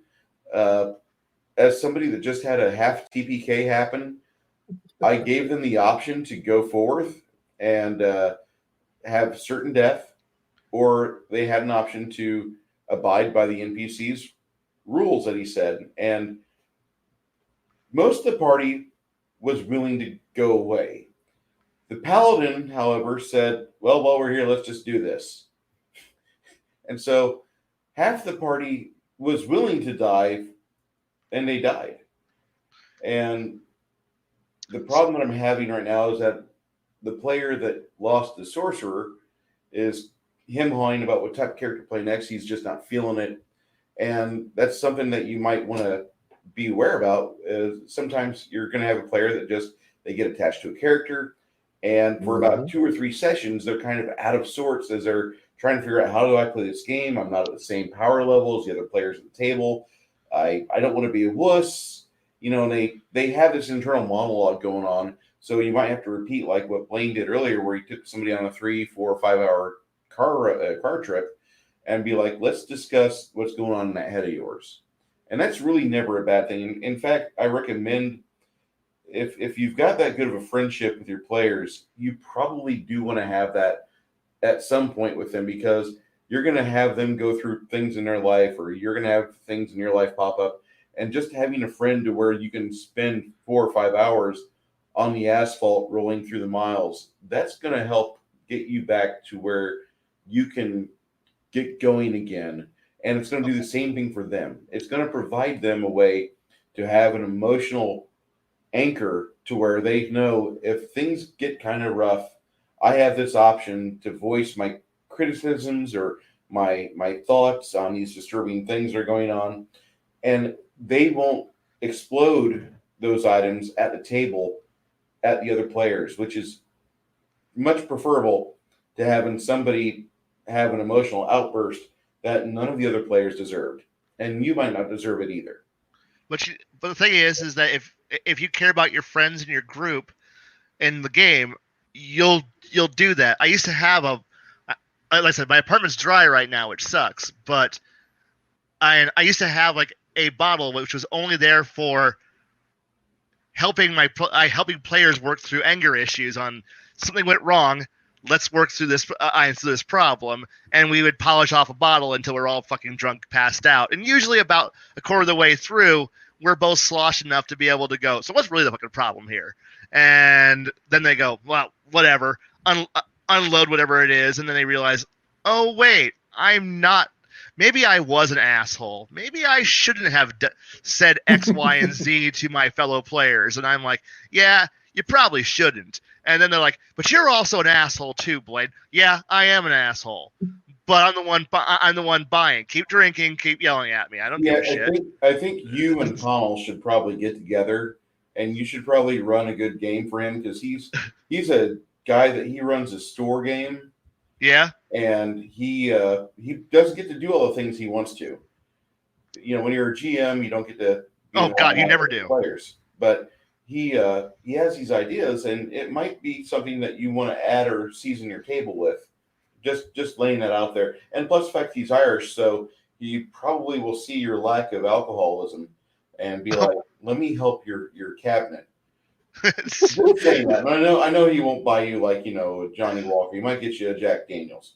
But hey, Jack Daniels will work. Look, I have spent more than one night crawling out of a bar with a gamer or two after working out some shit. Yep. So yeah. Garrett, how many nights? I don't care. What was that? What was that bar across the street from the game room, Garrett? Oh God, I don't remember, but I mean we've spent a lot of nights there, and even after you left, I've actually spent a few nights with different players down at the bar I go to now. Yeah, they have an outside patio type thing with a bar, and we usually do it on a weeknight when there's really nobody down there. We go and we have our what I like to call our come to Jesus meeting at the back bar. of Diesel, and we have some drinks. We hash out what we need to hash out, and then we go. All right. Yeah. Okay.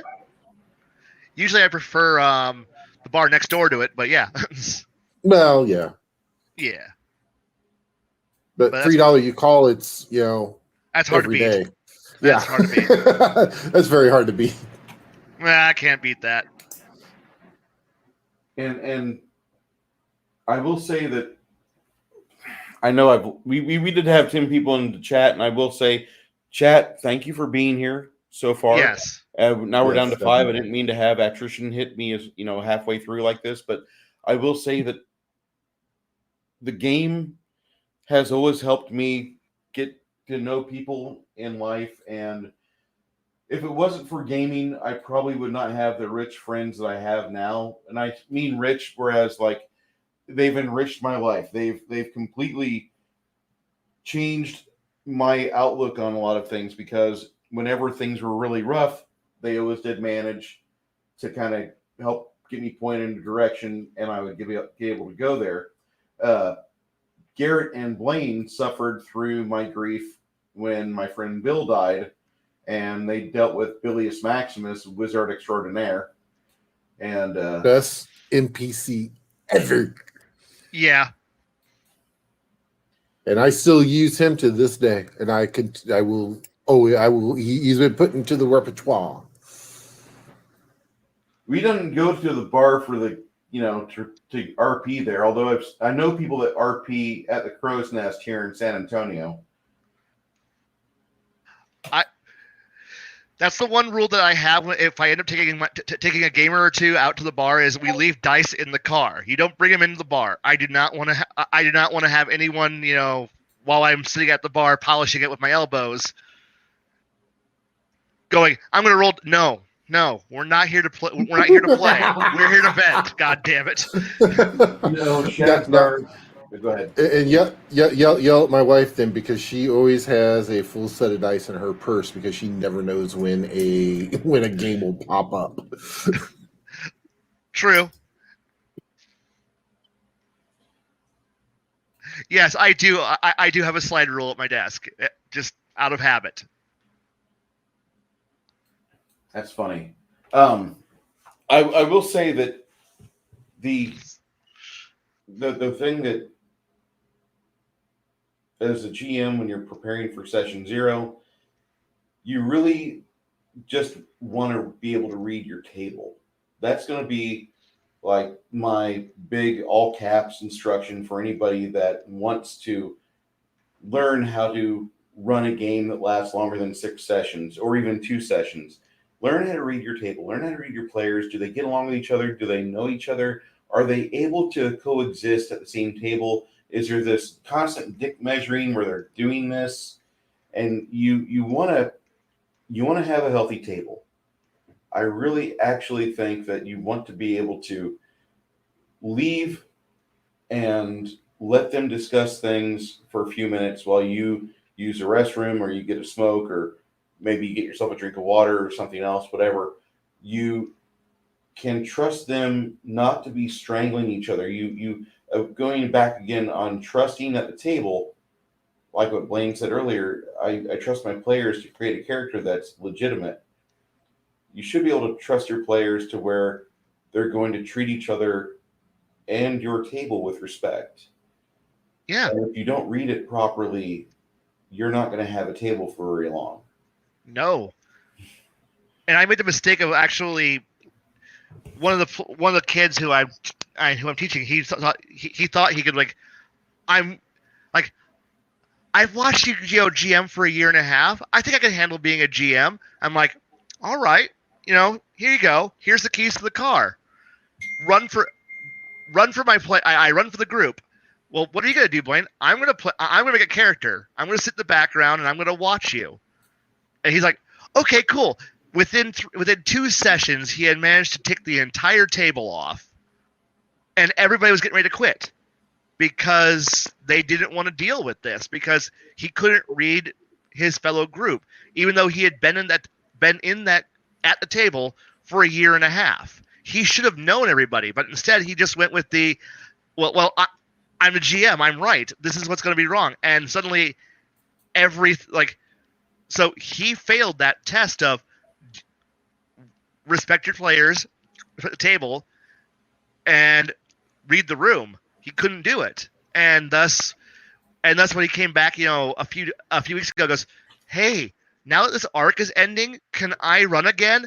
And I'm like, "I don't know. Ask the group." And so he did, and the answer he got back from everybody was, "Oh, fuck no." Correction. "Oh, hell no. We don't want to do that." And he's like, "Well, I could do better." And they're like, "No, we don't trust you. You burnt the trust that we had in you." And then he's like, "Okay."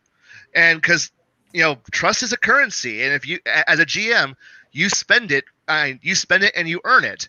And if you do a lot of bad tricks, if you lie to them, if you manipulate them, if you just feed them false information, if you just don't treat them right, and you just abuse them, you're burning that trust. And when that number hits 0, they leave, and you're out of players. And I had to sit back and go, grab the game back, wrench it back, and then fight hard to keep the players who are getting ready to walk off from walking off by saying, no, the game is back to being the game that you guys wanted to play. And he found out that was a failed experiment. They liked some things, but they didn't like his attitude. So, like I said, as you say, learning to read your group is so critical, because you can rapidly have it go spiraling in the wrong direction real fast. And to tie it back in, that's part of session 0, learning what you can get away with. Yeah, you really, that's probably the most important thing I've ever had to learn, and it takes you a bit to hone that eyeball to where you can watch your players properly, but you get better as time goes on, and the more you run the game, it does get easier for you to find a group for the table you have. And I mean, there's the unreliable narrative is kind of a trick that you can play a couple times. You can have the players get lied to by a couple NPCs or maybe a guild or business that doesn't like them or value them. You can do that, but don't overuse that, because again, that does erode problems. That does accentuate problems at the table. But I would say if you're going to have unreliable narratives, you want to throw it out there before you start really staging that something might be afoot. And you always want to give the players an opportunity to learn a little more about their mark or what's going on. Yeah, not so much lie, but an NPC that cannot explain things. True. And one good way to do that is to give them an NPC that's done something for so many years that they forget the small details, that they know the big things. They can give you instructions, but they don't give you the instructions that involve make sure you stay to the right of the planes, because if you're too much towards the center, you're going to encounter quicksand. And this is something that the players are going to find out. And initially, they're going to blame you as a GM, like you've given them a bum rap. And instead, if you don't know how to read your table, or worse yet, if you're still a newbie at the game, it's okay to fail. But it's also admirable if you fuck up on the rulings, that you tell your players, I fucked up on rulings. Like there's a ranger and a druid in your group, and they don't get proper instructions from somebody. He has an unreliable narrative on how to get from point A to point B, and it involves going through an area that does have quicksand. He's done it for so long, he does not know how to describe it. But a player that would have a character that would actually have a chance, you might have to make those die rolls for that player in secret and not let them know what's going on until after you've ascertained what level of information that character would know and how you can relate that to the group. Maybe that's too much explanation there, but I would go ahead. Well, another thing that you can also look at is that if you also got to be careful that if everybody has a certain, like, if their lexicon, like the language that they're all used to using is a certain way, So if everyone goes in saying, if we all know this is how it is, and then if you just change the meaning of of words, of certain words, like how they're perceived, what they mean, and then you punish your players for not knowing the change that you just implemented. So say if you've never encountered something that's like, this is the God of truth, and you go up to go talk to them, and then it's like all they do is tell lies. Well, if there's no clues, no help on how to warn them of what's going to happen, and then you punish them for not knowing, then you're not doing your job very well as a game master. Like, you didn't provide any clues, you didn't provide any hints that something is wrong. So say I'm like a better example. If everyone knows what a car is, and then I park a pickup truck out there and say, keys are my car, you're gonna go out there and look for a car. And then when you come back saying, I can't find your car, and I'm like, you dumbass, you motherfucker, it's a truck. See that huge F-150 out there? That's mine. Why didn't you find my truck? Because you said it was a car. Oh, and then if you get frustrated at your players for not being able to read your mind, to read your definition, that's on you. That's on you for not being able to keep up with what's going on. So if you change things, you gotta make sure that you clue everybody else in on the joke. And so, if three people are in on the joke and two aren't, you can't punish the people who are not in on it, because that's not fair. You're going to create animosity and anger that's going to linger like a cancer, and it's going to grow. It's going to eat your group. It's going to destroy it. So again, that's to bring it back to INT session 0. You need to establish what your lexicon is, what terms you're going to use, what you're going to do, so that way everyone's on the same page. So that way nobody's going out there looking for a car when you want to say truck. So there you go. Sorry, I just didn't mean to go off in that direction. So you're good. If you get too far out in left field, I'm going to try to bring you back. I know sometimes when I talk, I wish I had a double of me to be like, hey, that's too much info. Bring this back a bit. Or you're going in the wrong direction, Bruce. We need a shot collar for him that we can just, for that's like on his leg or something, that we can just hit a button and it shoots. Oh, okay. I'm done. I'm good. Yeah. I will put some. Well, and then there's other times where we still just shake him up and just send him off over the internet. Yeah. True. I need to step away from the PC for just a moment. No worries. Go ahead, guys. And we're getting near wrap-up time anyway, so we should start thinking about closing statements. So that way we don't go to 10 o'clock again. Lies. We'll always go to 10 o'clock. We usually do, but 10 o'clock forever. You know what? All right. I don't know how much longer I can stay energetic, but okay, I can do this. Oh, but yeah, I'm sorry I've been going off on so many weird tangents, but there's so many ways you can take any of these things to help push how you run things, and they're all actually setting agnostic. They're rule engine agnostic, and because you can tailor anything, all of these to fit whatever you're playing. Mm-hmm. Oh, real quick, I'll go ahead and throw this in Bruce's chat, because there is a link to my YouTube page. Yeah, I don't have one. I'm sorry. Still won't. Maybe one day when I have a microphone that isn't, a potato, a tin can and a camera that isn't powered by potato, I'd actually think about this, but I don't. The mic isn't bad. Okay. It's the camera that's powered by potato. And then there's my Twitch. So yeah, I'm probably going to take a small break after this, and then I'll be back. And I'm not sure what I'm going to play. I think I'm going to tap my buddy over in New Zealand. I think he wanted to play a little. I don't even know if he's playing right now. Is he on? No, he's not. It is 10 somewhere in the British Empire. Somewhere. Yes. But not here. But yeah, Oh, we were talking about doing some Deep Rock Galactic tonight, so we well, might, that sounds. It looks like might fun. actually do that. Yeah.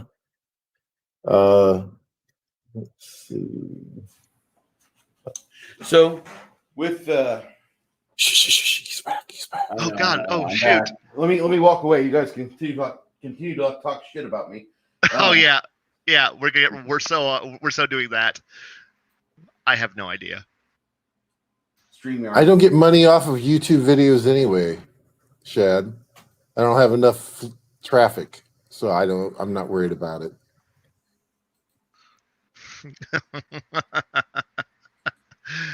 Oh You no. know, Blaine, if you ever need energy, let me know. I will send you coffee.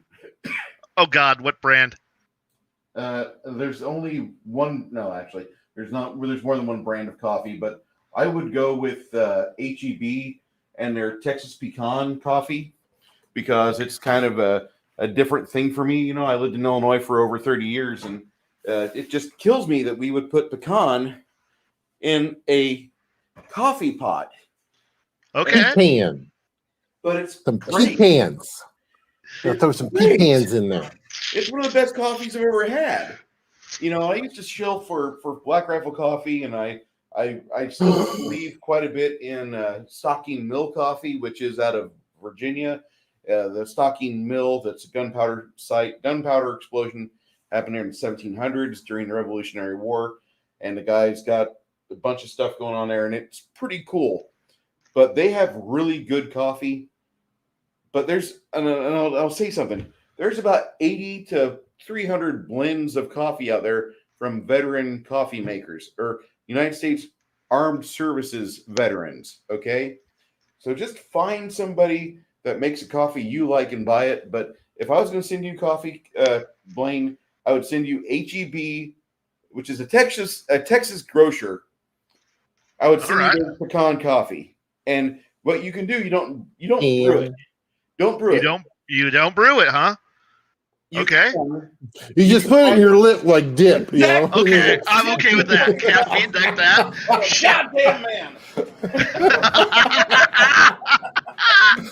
Oh. I was starting to fall asleep. 4-hour shift, and I better start dipping coffee grounds.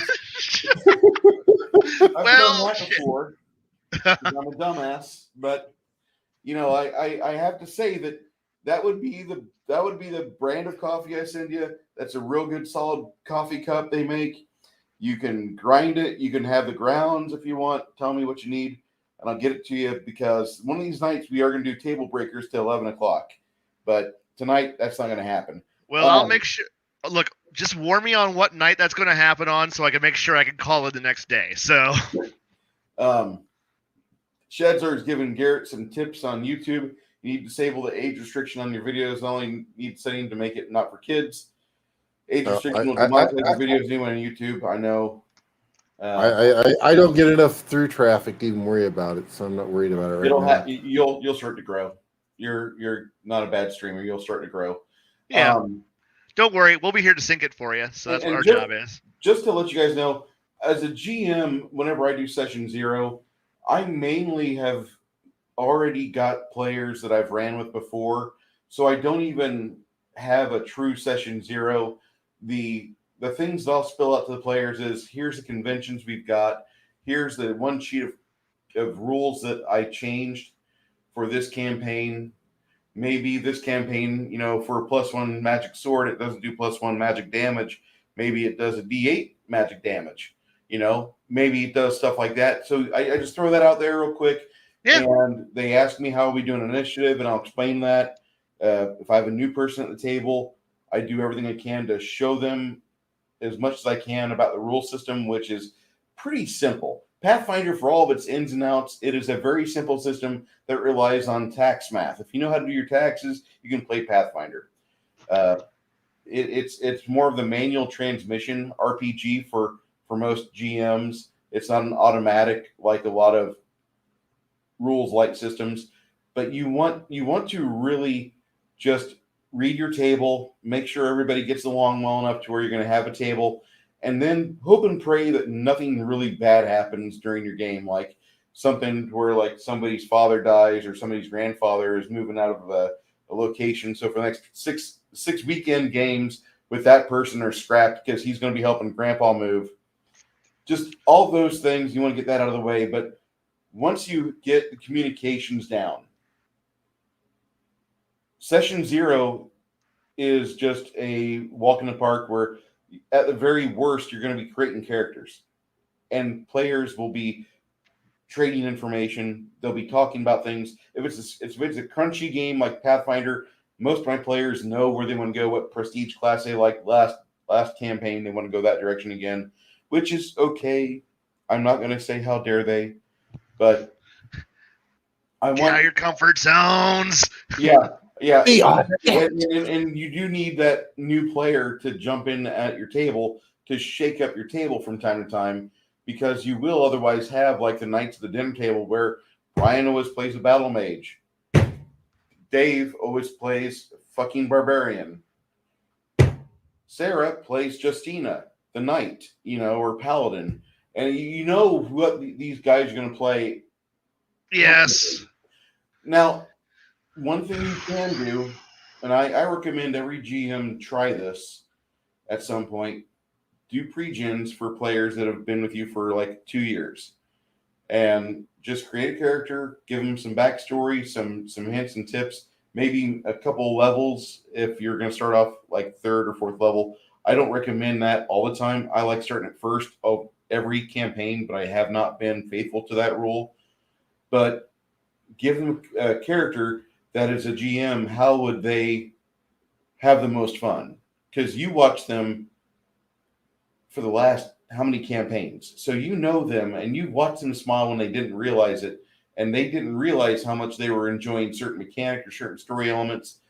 But for one table, if you have multiple campaigns together, for one table when you have those friends together, it's kind of cool as a GM to do a best of or an all-stars type of game table where Chris is going to play a magus or he's going to play a wizard.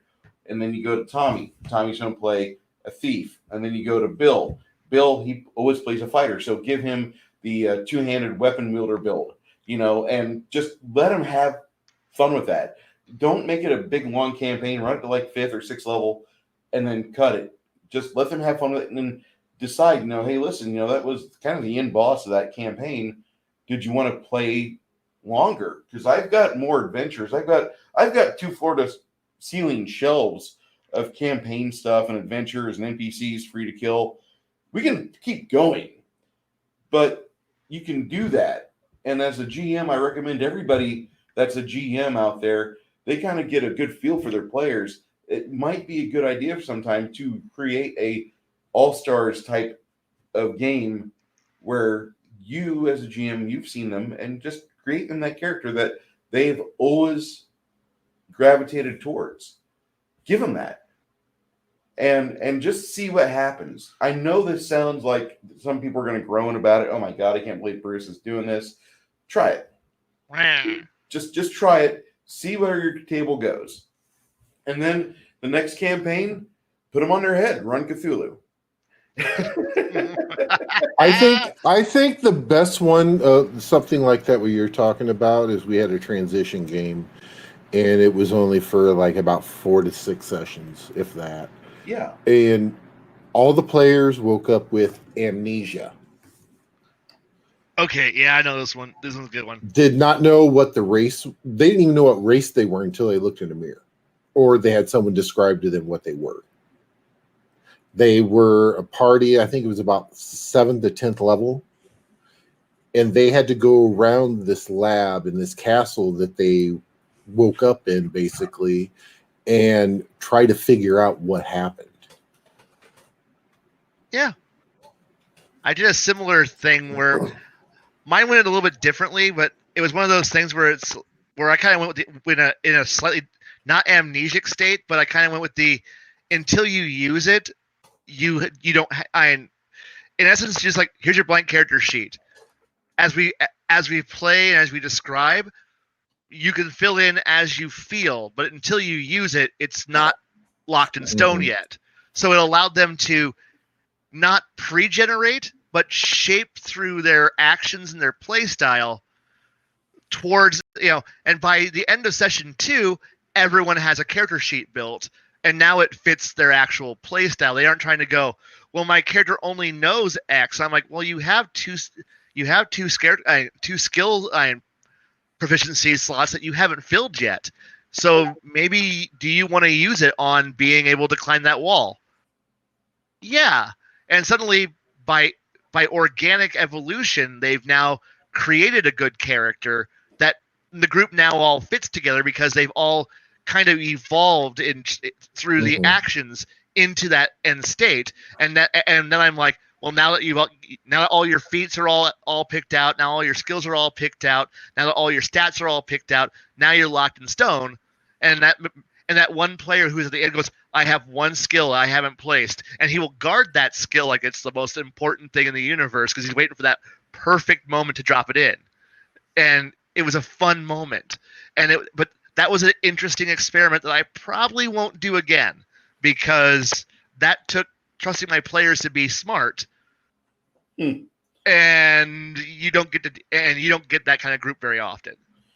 Have you two ever played Dungeon Crawl Classics? Mm-mm. No. Nope. Okay. Sorry. DCC has an unusual reputation in the world, and the way that it earned it was that it's got this fervent group of DMs that go out with scratch-off ticket character sheets at conventions. And so you go to a convention and you play in a funnel with these other players, or maybe it's not a funnel, maybe it's just an actual character who's got a level. But typically, when you're asked for a test, you have to roll a die, and then you find out what your modifier is. So you have to locate it on the scratch-off sheet and then scratch that piece off and find what your bonus is. By the end of the adventure, you have all your character sheet filled out. So you know what you're playing, and if you so choose, you can continue it. But the typical way the game is played is at home, every character, you roll 4 of them per player. Characters are not that detailed. You might have a character that's got a butcher, so he has a dagger. Another guy might have like another mundane skill, so he's got a blacksmith hammer. But you'll go through the dungeon starting with 4-player characters. And they can't do a whole lot. You're going through a combat round for all 4 of them within 2 minutes or less. Yeah. And you'll have 6 people at the table, 24 characters at the game, and maybe 6 or less survive. So go ahead.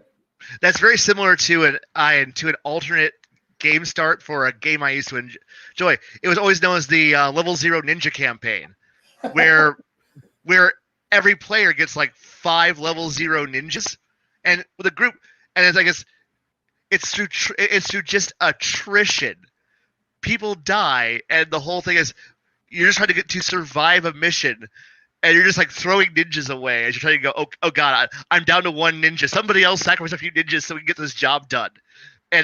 But because in that game, ninjas were expendable. They were the most bargain basement low things. But the thing is, by the end of the 2 or 3 adventures, you've earned enough experience points that you're now a level 1 character, a level 1 ninja. You're like, awesome! Now we're like the five players who are surviving out of the 30 that went in. You're like, oh, okay, we're ready to actually be competent now. And then they get killed off in the first adventure because they beat everybody else who's also competent, who are better than them. And it's fun. It was a fun way of playing, and I would never do it more than twice. Okay. At some point when you go to convention, check out DCC. Okay. That's it's a 4-hour session.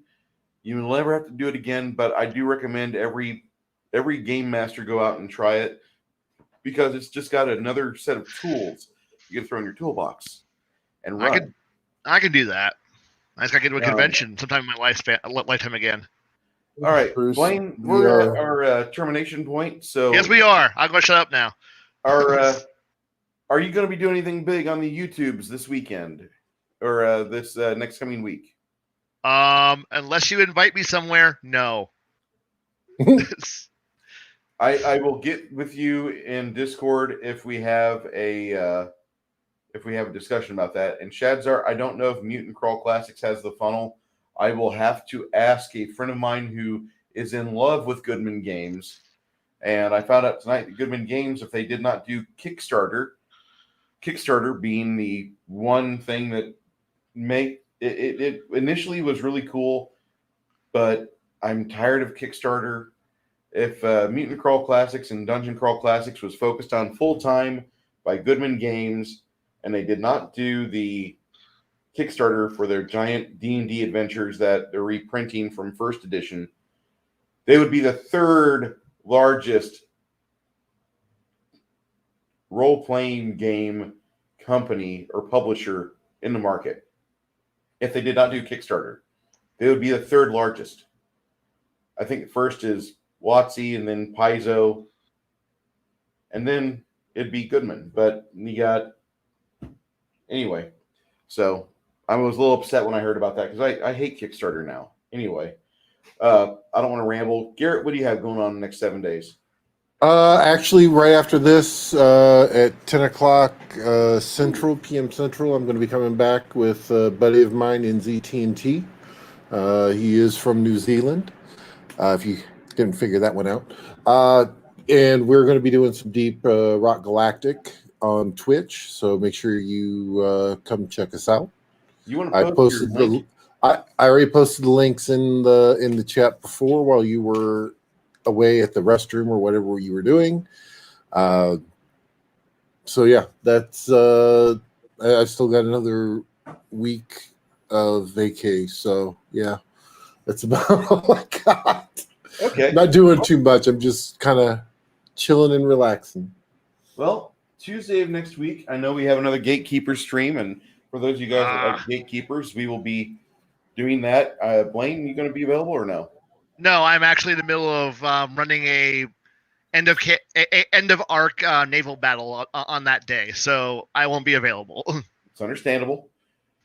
We'll know more as the weekend approaches. And for those of you that want to watch that, it'll be on the Gatekeepers channel, I believe. And I don't even know who's hosting it this next week. But appreciate everybody for being here. Shadzar's like, Blaine needs to really make a video on his channel. Maybe No, I don't. I really don't. Me without anyone else there to tell me no or to shut up would be a bad idea. Well, I just want to say thank you for all the chat people we've had in tonight's grouping. Everybody from Shadzar and Shawner Films. Just to let you know, those miniatures I've painted over the past 3 weeks, and I need to finish varnishing them. Nice. These guys here. Yeah, I know. One of these days, this desk will be clear. I've got a lot. No, it won't. I've got a lot to work on. Well, this used to be worse. Whenever about 8 months ago, my cousin emptied out her storage locker, and all the stuff I had in Illinois was in that storage locker. And I'm like, I forgot all about you. And like 2/3 of it was finished stuff, and the other third was things that me and Garrett hadn't painted yet. So, yeah, Shadzar said you'll get monetized overnight by rambling. I think that's pretty accurate. Oh yeah, I can just pull a gaming version of Philip DeFranco and I'll be fine. So there we go. All right. So from everybody here at the Table Breakers, Garrett and Blaine. Happy. Blaine, do you want to escort us out? I know you said you think you've talked a lot so far, but I have talked a lot. I guess I can just go with the old classic, keep your name out of the papers, but that's about it. That's all I got. That doesn't sound like a bad idea. Guys, scan the obituaries. That's true. I don't think that's exactly what he meant, but we'll go with it. Hey, out of the papers, any way you can say out of the papers is a good way to get out of the papers. So, True story. I don't Hey. see how people could hate Blaine, but I've known him for so long. It's fun. Guys, It take happens. care. Take care. See y'all next week.